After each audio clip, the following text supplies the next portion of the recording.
This is the Your Dollars Making Sense podcast, brought to you by Jamie Blanton with Jacob Title, Bales Property Management and Home Building, SHH Mechanical, Boyles Tax Service, and Cotton Home Inspections. Hey everybody, Richard and Neese here. Thank you guys so much for tuning in to Your Dollars Making Sense, where financial intelligence is the key to financial freedom. We appreciate each and every one of you for tuning in. If you're listening on the radio, WKUL 92.1, Saturday morning at 10 a.m., thank you. If you're listening on iHeartRadio, Spotify, wherever you're coming from, thank you again. Today we're going to have a little bit different show. I don't know if you guys have listened last year when we had our other show, The Real Estate Rundown, but in March, we march for good people. It's a month where we take a break from money, we take a break from real estate, we take a break from all that stuff, and we look at the people in our communities that are making a bigger difference. So we bring in nonprofits to talk about their mission, their cause, and I always encourage my listeners to find a way to support those, because I'm bringing them on. I know these people. They are good people, and we believe in helping good people get to a better place. So today I've got Lillian Cook with D-Cubed, or Dillons Dogs for Diabetes. How are you doing this morning? I am fantastic. How are you? I'm great. I'm excited about having you on today, and this is the first time you've been on the show. We'll have a couple people come on, like we say, Forgotten Warriors and some other places, but I'm excited to talk about your cause in a couple different ways, because a lot of folks may not know this, but I was a canine officer at the sheriff's office here in Coleman County, and I love dogs. I really do. I love dogs. We'd have more dogs if we didn't have more kids. We got 4 kids at the house, so it's hard to manage all of them. But I really love service dogs in particular. I had a drug dog, Bo, and Bo had a little bit of some rough handling, and I got to experience that healing and bonding over a year and a half, 2 years. So I can relate to this cause in a lot of ways. So tell us about Dillons Dogs for Diabetes. Well, Dillons Dogs for Diabetes was started by a 9-year-old. He was diagnosed as a type 1 diabetic when he was 5. And as you know, type 1 diabetics do not produce insulin. Right. So they have to give themselves shots. So can you imagine My a 5-year-old having to get shots several times a day, test his blood sugar? Right. Well, his parents started looking for other ways to help him or help them monitor his blood sugar, especially since he was in school most of the time. And on the type 1 side, you're getting the finger pricks that you have to do every few hours, or what is it that you have to do with that? Yes, he has to test his blood several times a day. Oh, my goodness. So probably an average of 10,000 times a year pricking your finger of a kid. My goodness. Yeah, it's traumatic. Absolutely. So that's kind of the start, but tell us a little bit more about the history, the storyline, I guess. The history of Dillons Dogs for Diabetes. Okay. Yeah, that's right. Well, like I said, his family was trying to find something to help them monitor his blood sugar. Right. And his father, his father, John. Well, that's all right. He goes by Dad too, so it's all right. Stumbled across diabetic alert dogs. Yeah. So he did the research, and we settled on Lily Grace in Idaho as our trainer. I got you. Lily Grace Service Dogs. And I guess you guys searched this out to see who specialized in this type of dog training, and why were they the best fit overall? Well, John is a pastor, so he's a Christian first. When he interviewed them, several of them, Lily Grace just came across as the most integrity, a Christian, loving important. People, loving animals, and he prayed about it and settled on Lily Grace. Oh, all right, and she's out of Montana, you said? Idaho, excuse me. So up there in the, they think Alabama, Mississippi are the same, so it's basically the same thing, right? Up there where all those mountains and wilderness is at, right? So you worked with them. How long have you guys had this nonprofit? Well, we officially became a nonprofit in 2014, but we didn't start fundraising or trying to help other people until later. It was initially started just so Dylan could procure a dog. I see. And when he was about 9, he got Jack, who was a chocolate lab. And one day he went, "Dad, there are other type 1 children, and I've got a dog. I think other kids should have a dog too. I want to raise money." He said, "We can buy lawnmowers and cut lawns and raise money for a dog." And his dad went, "Do you know how many lawns we would have to cut?" That's definitely a lot of lawns for sure. Well, can you explain a little bit about what the dogs actually do, how that works? I mean, I know that you're not a trainer yourself, but obviously you have some knowledge about it. Yes. Well, what Lily Grace does is trains the dog to alert on a particular person's scent. So the training of the dog can take anywhere from 12 months to 24 months, depending on how much training the person wants. Gotcha. Because some people don't want to pay for the full training. Right. So she will partially train a dog and then let you finish training it and teach you how to do that. But what she does is teaches the dogs to alert on your scent. And what she has the patients do, or the clients do, is collect samples several times a day, record whether it was high or low. They have to freeze it, and then at a certain point they ship it like overnight or whatever, however they ship it to her, and then she trains the dog on a particular person's scent. And what some folks may not know, and I've kind of been firsthand by working at the sheriff's office and the detention center and also on patrol, is that a lot of times when your blood sugar isn't right, even if it's really bad off, humans can actually smell that. So you'll have like a fruity smell, breath, and it looks like, and it's been mistaken as this before too, especially when it's really bad, it looks like you're on drugs because you're not functioning, you're not coherent. So you can imagine if a human can smell that, then obviously a dog can, and that's basically what they're going off of, is that smell, and that's why they would take the saliva samples. Exactly. They would send them over, and then that's per person, right? So yes. They're trained on exactly what that's going to be. And I don't know anything about exactly how they're training these dogs, but I know on the drug side, when narcotic side, you train with different smells and different quantities and things like that, so that you could be more sensitive to it. So I imagine it's the same concept. So I jumped into what you guys do, but I didn't get to talk about you much. So you want to give us a little bit of introduction about you and how you got involved in this? Oh, okay. Well, I'm originally from Alabama. I was born in L.A., Lower Alabama. That's right. And in 95, I left Alabama and worked at Wright-Patterson Air Force Base in Ohio for about 8 years. I went to Air Command and Staff College as a mid-level manager at Maxwell Air Force Base in Montgomery. Okay, yeah. I left there and I went to the Pentagon and worked in Virginia for 8 years. And then the Base Realignment and Closure Commission decided they were going to move our headquarters to Redstone Arsenal. Yep. And I went, yes, the Army Back is to going to Alabama. move me That's home. right. So I worked for the federal government for almost 40 years. So you've got to tell everybody the intro, when we were working on the mic checks and stuff like that. What did you say about why you loved your job so much when you did it? Well, I did financial management for the government for over 30 years, and I loved my job. I'm one of those people that like to go into work every day. Absolutely. Because I got to spend money every day, and it wasn't even mine. That's a great job to have.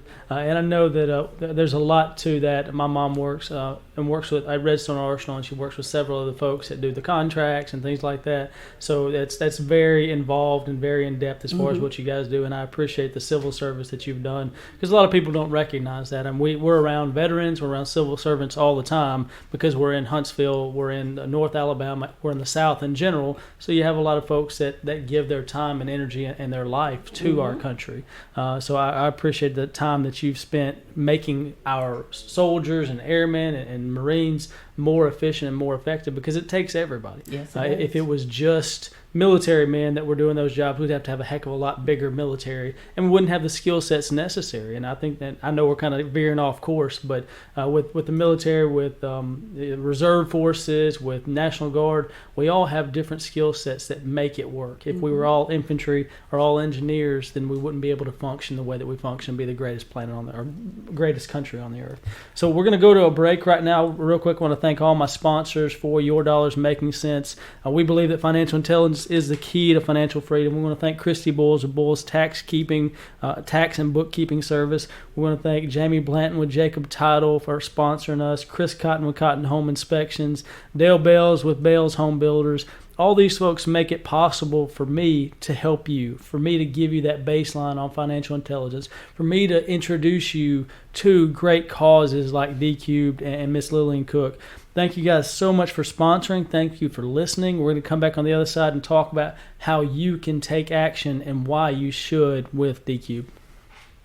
Hey everybody, Richard and Nice here. Thank you guys so much for tuning back in to Your Dollars Making Sense, where financial intelligence is the key to financial freedom. And this month is the month of March, and we're marching for good people. What does that mean? Marching for good people means that we're going to bring on nonprofits to our show to highlight their causes and find out why they do what they do. Because at the end of the day, we can have all the money in the world, we can have all the money in our bank accounts, we can be great investors, but if we're not making an impact on people's lives, what's it all for? And somebody that's made an impact on many people's lives through civil service, but also through Dillons Dogs for Diabetes, is Miss Lillian Cook. Thank you for coming back onto the second segment. I didn't run you off. That's good. Honestly, I haven't ran anybody off yet on the first segment. Now, the second segment, you kind of got to guess on. Lillian, you want to give us an intro one more time for the folks that might not have been listening at the beginning of the show, just who you are, what Dillons Dogs for Diabetes is, and then let's talk about why you got involved, because what you had told me earlier was you weren't the founding person, so what drew you to this? Okay. But before I do that, I have to comment on the fact that you didn't run me off. I've been in Toastmasters for 22 years, and I've never met a microphone I didn't like. Well, there you go. That answers that question. I love it. But what we do is we're Dillons Dogs for Diabetes, and we help people diagnosed with type 1 diabetes purchase a service alert dog if their condition so warrants. And I got involved in this because of Dillon. Dillon started this when he was 9 years old. His dad is the pastor of my church. And his dad is about 3 fries short of a Happy Meal, but we love him anyway. That's right. And he asked me if I would be a member of the board of directors. Well, Dillon had a service dog named Jack. And I saw Jack in action. I saw what Jack could do. And we wanted to influence the community, and matter of fact, influence the nation by helping other people with type 1 diabetes. So I agreed to come on board and help with fundraising and education. You've got to tell the story that you told me at our one-to-one with our BNI group about sitting in church real quick, and then we'll move into some different things that you guys are doing. But tell that story if you would. Okay. Well, service dogs are taught to just be dormant unless there is an issue. And we were in church. Dillon and his dad and Jack was on the front pew. We were standing singing. And all of a sudden, Jack got a little restless. He started nudging Dillon, and Dillon ignored him. And he kept nudging Dillon, and Dillon ignored him. So Jack just stepped next door and started nudging Dillon's dad, and Dillon's dad ignored him. Well, Jack got tired of being ignored, so he stood up on his back legs, put his front paws on John, the father's shoulder, and put his nose right up to his nose as if to say, "You want to have your son check his blood sugar?" Yeah, he wasn't taking no for an answer is what it sounds like. So John tapped Dillon and said, "Go check your blood sugar." And sure enough, Dillon's blood sugar was high. You know, those dogs in general are incredible. And then when you train them for specific purposes, you increase those drives and the things that they need to do for that specific task. It amazes me what they can do. I mean, you talk, and I've seen good and I've seen bad. You know, I've seen dogs that, and not service dogs, but just dogs in general that haven't been trained at all. And then people want to blame that dog. Well, it's the owner's fault at the end of the day. You didn't train them properly. When you do the kind of training that you guys are doing with the diabetic dogs, it amazes me how smart and how good they are. But one thing I want to talk about is, obviously, it's not just about Dillon. Right. We want to help raise funds. We want to help. Money is important because we have to pay for these dogs. What's the average cost of the dog? And just give us both training levels. Okay. The average cost of a diabetic alert dog runs between $12,000 and $20,000 to $25,000. And most of that's the training of Yes. it. That's right. You have Lily Grace buys the dog.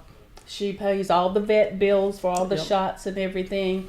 She trains the dog according to the person that's going to receive it. Like, if we've worked with kids from 3 years old to adults in their 30s. Yep. And it depends on the level of activity as to how she trains the dog. But she will take the dog to a playground. Right. Take the dog to a kindergarten class. If it's a teenager, she will take the dog to a concert. Wow. If it's an adult, she will take the dog to the mall or whatever. Yeah. She will take the dog on the plane, the train, the automobile, whatever. Yep. She takes the dog everywhere, and that's what the cost of the training is for. All of those, the travel, Makes the perfect medical, everything. You know, when we were training dogs for the sheriff's office is the same way. We want to get them out in a high traffic situation. We would have music playing loud with people yelling and things like that. So it's obviously trained for different reasons, but it's the same style of training, which makes perfect sense. So we're talking about raising funds for these dogs or for the dogs. Do you have people that are actively looking for or saving their own money to pay for these dogs? Yes, we do. And one reason we work for this, we want to get education out into the community to let them know we're there in addition to getting sponsors to contribute to us, because about 193,000 Americans under age 20 are diagnosed every year with type 1 diabetes. And currently our clients happens to be a 4-year-old who lives in Arizona. Right. His mom reached out to us, and he has a dog. His dog is named Miles. And what we really like is we can make a down payment on the dog and then raise money and pay for the dog in increments. We do not have to pay for it all up front. Right. We're also working with the 26-year-old who lives in Georgia. She was diagnosed a little over a year ago. She started exhibiting these symptoms she had never seen before.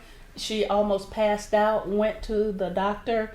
Her blood sugar was over 800. Holy cow. That's coma territory. Yeah, absolutely. And so now she wants a dog because she lives by herself and just sleep better at night. Absolutely. We're working with the 6-year-old who lives in Florida. And we're working with a family in Michigan that has 8 children. 3 of them are type 1. Wow. So tell me, what is the process on this for these folks have already reached out to you, and so we're raising funds. You said one of the boys already has a dog that you put a down payment on, is that right? And then you're working to pay that off, and then these other folks are waiting for a dog to be trained or waiting for the money to be there, or what's the hold up, and how do people help with that? Okay, well, we actually have 2 dogs that are in training right now. One is with the client. The other is still being trained. The one for the 3 children is still being trained, and then it will be delivered to Michigan.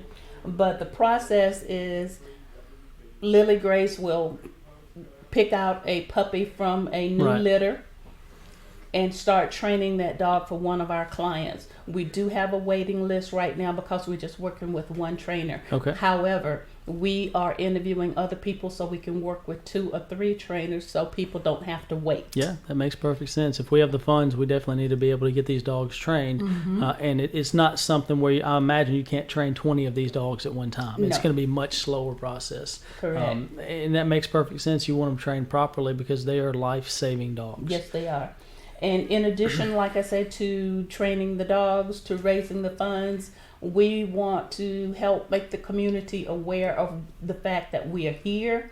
We're here to help, and any speaking opportunities, we'll take advantage of those. Yeah, because you never met a microphone you didn't like. Is that right? And Dillon is just as good. Well, that's good. He loves to talk. You know, when you're standing behind something or you're trying to promote a cause, it's a worthy cause. It's easy to get in front of people and talk about it. And I know you're experienced regardless, but it's easier to talk about that when you're coming from a place of value and love, I guess you would say. One of our short-term goals in the next 2 to 5 years is to begin our own scent training program because Lily Grace plans to retire in a few years, and Dillon wants to be able to do that. And the goal of Dillon's Dogs for Diabetes is to hire wounded warriors to do the training. That would be incredible.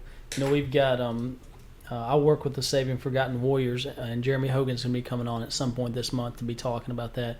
He actually has a facility that he's working on for transition facility for veterans that are homeless, but also the same type of thing that you're talking about. And it's about 20 acres out in West Point, not too far from here. So it could be a great opportunity to partner you guys up. One thing that amazes me is all that you've already done. How many? So you've got 2 folks with dogs right now. Are those the first 2 that you've been able to sponsor? Oh no, we've already placed 11 dogs around the country. And that's something that they can read about, the success stories, or do you have contact with those folks that may be working through that? Because I imagine there's some concern there too. I mean, if you got somebody that's maybe not a pet person, but they find out they're diabetic and they want to look into this and see if it's the right fit, how do they find out more information about what you guys do? Go to our website, www.dcubed.org, or reach out to us. There's a contact information on there. So if you fill that out, someone will call you. We will talk to you. If you think this is something you want to do, we will put you in touch with Lily Grace and go from there. And that's the same thing that you would do if you're looking for a dog. But what about folks that want to potentially train? Like, I know of two people right now, Pam Rogers up in North Alabama. I don't know if you know Pam. She does a lot of the narcotics training. And then Joey Cohn here locally in Coleman County. They may want to participate in that same process. Just contact you guys through the website or give you a call. What's the best way? Yes, either way. If you go to the website, there's a number there, and like I say, contact us. I know you and I had been talking about some sort of dinner or event, things like that. What fundraising events can we participate in, maybe on a small level or on a large level? What can we do? Well, Richard, I am so glad you asked. You can tell she is. I would love to have regular contributors. So go to our website, donate $20 a month in 2020, donate $50 a month, give me a one-time gift of $100,000, yeah, whatever. That'd be great. I take it all. Is that something that they can use right now as far as tax benefits go? If they need to pay some income tax or something like that, is it beneficial for them to do that? It's beneficial for them to do that, and they can claim it on their 2020 taxes when they file it in 2021. Makes perfect sense. Yes, I contribute monthly and I claim it on my taxes. But we have an event that's coming up. If you are an experienced golfer, if you are a scratch golfer or a never played golf, never picked up a putter, come out on March 29th to Top Golf. We have Top Golf with Type 1s. And that's in Huntsville. Yes, that's in Huntsville. And we'll be raising funds that day. That is a fundraiser. Yeah. So we have a place for 12 teams of 6. You can play against the pro, see how good you are. And that will not be me, I can promise you. But we have a chance for a hole-in-one. If you get a hole-in-one on it's certain holes, and they explained them to me, but I can't remember which ones it were, you get a $10,000 check that day. Holy cow, which you can gladly donate to DQ. That's right. Dillons Dogs for Diabetes. We have a professional basketball player who's going to be our special guest. Awesome. He has a camp right outside of Birmingham. There were 5 brothers that played basketball. 4 of them went on to play professional basketball in the U.S., However, Jason is a type 1 diabetic. The U.S. would not recruit him. Oh, wow. So he played professional basketball in Europe. And he's going to be there with us that day to tell us his story and just have fun with us. That's wonderful. And say the date one more time and how they can contact you to get more information. March 29th. We'll be there from 2 to 4. That's a Sunday afternoon. So it's after Monday morning worship, before evening worship. Come out and play some golf, do something good for someone by helping them get a diabetic alert dog. We will have food. We will have fun. We will have Jason there. Dylan will be there with his new dog, Captain Theo. Oh, that's right. And you had told me that Jack was getting a little bit older or something. Is that what ended up happening? Yeah, he developed an aggressive form of cancer. And so he has a new dog, and they picked up the training pretty quickly, obviously, so that's great. Do you guys have any other events coming up besides the Top Golf event that you want to broadcast, or should we just kind of follow you guys on Facebook, or what should we do? Our next event after this one will be in November, which is National Diabetes Awareness Month. It will be Dinner with DQ. Okay. So if you can't come on March 29th, keep your eyes open for our date in November. And if you're a business or if you want to be a personal sponsor too, there's opportunities for that. You guys have a couple different levels. You want to go through that real quick? We've got a couple more minutes. Yes. Okay. Well, yes, we are asking for people to sponsor our food, our hole-in-one bay, our signature room usage for the day, and just bling, swag, printing, other things. So we're asking for food sponsors. I need 4 of those at $500 each. A hole-in-one bay, I need 2 of those at $400 each. or the signature room. I need 3 of those at $300 each. And anyone who sponsors us will be listed on our website as a sponsor. Awesome. And so you will have that visibility as being a partner with Dillons Dogs for Diabetes. Sure, and the most important part is that you're going to be making an impact on somebody's life. Exactly. You may never meet that person, or they may live right up the street from you, but it's really about making that impact. You could save somebody's life because you never know. I mean, we've got folks ranging from 4 years old to their 30s, so this is a great opportunity for something that it gets overlooked a lot. We always talk about, and it's not a bad thing, we talk about homeless veterans or children that need food or things like that, but not many folks are looking at the diabetic side, and it's an expensive thing to afford at $12,000 to $20,000, but it could be a lifesaver. It saves a life. So I'm going to give you 2 minutes, and I'm not going to ding you on. I'm going to give you 2 minutes to sum up everything we've talked about, and then I'll close it out. Okay. Well, as you said, Dillons Dogs for Diabetes is making a difference in the United States. We work with people all over the country, and we do this to help save a life. Not only does it save the life of the patient or the child, but their parents, because parents don't sleep at night. That's right. I know a lot of parents who have an alarm that goes off every 2 hours so they can go check on their child to make sure that child is still alive. I couldn't So imagine a diabetic alert dog not only helps the child, it helps the parents sleep at night, which helps their health too. So, like I said, a small monthly donation helps. A big one-time donation helps. Yeah, every little bit helps, and they can do that on your website, which is www.dcubed. That's Delta Charlie Umbrella Bravo Echo Delta. She's just showing off now. .org. I worked with the military. That's right. You got to have that phonetic alphabet. I understand. Well, Lillian, I really appreciate you coming on, and I'm glad that we have the opportunity to help share your message. I hope that some of our listeners will reach out. I hope that our message today will touch somebody and have them either be involved, give financially, help you plan, become a dog trainer, or reach out because they have their own diabetic issues and they want to talk to somebody and find a solution. Thank you so much for coming on. Thank you guys for listening. This is Your Dollars Making Sense in March for Good People. We hope that you guys tune in on Saturday at 10 a.m. on WKUL. And then we'll have some more folks coming up, other great causes that you can contribute to over the next 3 weeks. You guys have a good day.